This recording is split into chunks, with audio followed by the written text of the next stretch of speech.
Selamat pagi Ibu, baik terima kasih. Pada kesempatan ini saya akan menjelaskan materi tentang manajemen sumber daya manusia internasional, yaitu tentang kompensasi. Kompensasi internasional. Yang pertama, keseluruhan bidang manajemen kompensasi internasional menimbulkan beberapa masalah yang rumit. Pada satu pihak, terdapat satu logika tertentu dalam memelihara skala dan kebijakan upah di seluruh perusahaan. Misalnya, direktur pemasaran divisional di seluruh dunia, semuanya dibayar dalam kisaran yang hampir sama. Hal ini mengurangi risiko dari ketidakadilan yang dipahami dan secara dramatis menyederhanakan pekerjaan, menjaga real dari tingkat upah dan terpisah dari negara ke negara. Yang kedua, menetapkan tarif upah yang sama di banyak negara adalah bukan masalah yang sederhana. Kita telah melihat bahwa ada satu kekayaan dari data survei kompensasi yang tersedia di AS. Namun data tersebut tidak begitu mudah untuk diterapkan di luar negeri.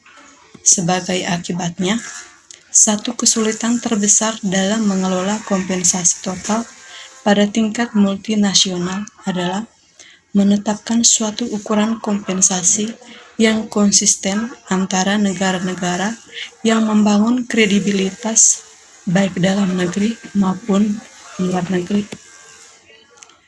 Beberapa perusahaan multinasional menghadapi masalah ini untuk manajer lokal dengan melakukan survei kompensasi tahunan mereka sendiri.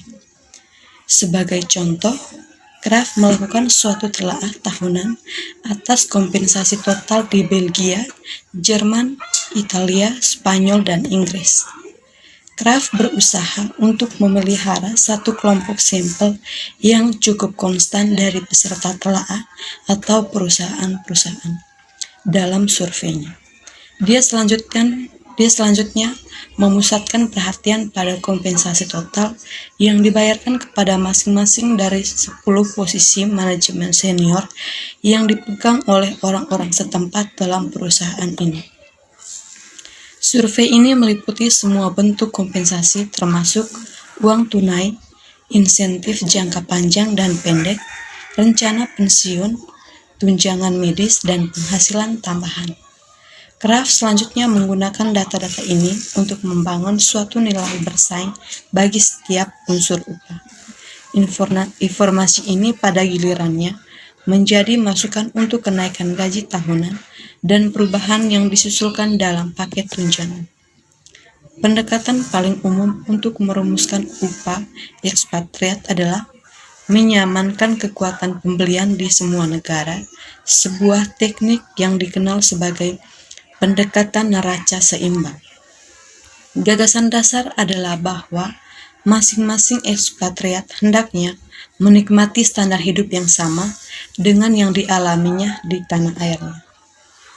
Dengan pendekatan neraca seimbang, 4 kelompok biaya neraca asal utama yaitu pajak pendapatan, perumahan, barang dan jasa, dan cadangan merupakan fokus perhatian.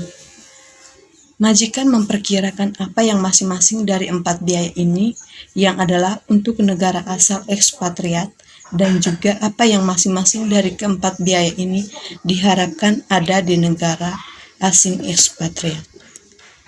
Perbedaan apa saja seperti pajak, pendapatan tambahan, atau biaya perumahan selanjutnya dibayar oleh majikan.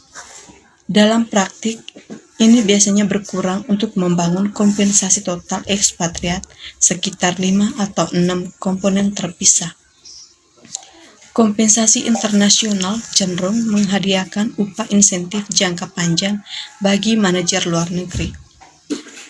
Walaupun mungkin nampaknya tidak logis, banyaknya multinasional AS hanya mengizinkan manajer puncak pada markas perusahaan untuk berpartisipasi dalam program-program insentif jangka panjang, yaitu 32 dari 40 dalam sebuah survei, menggunakan hanya kriteria kinerja perusahaan secara keseluruhan bila menghadiahkan upah insentif.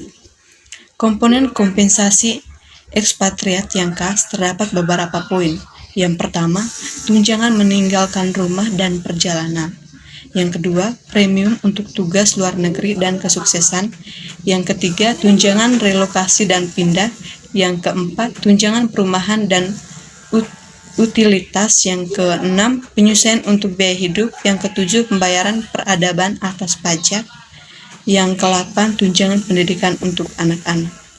Sekian dan terima kasih.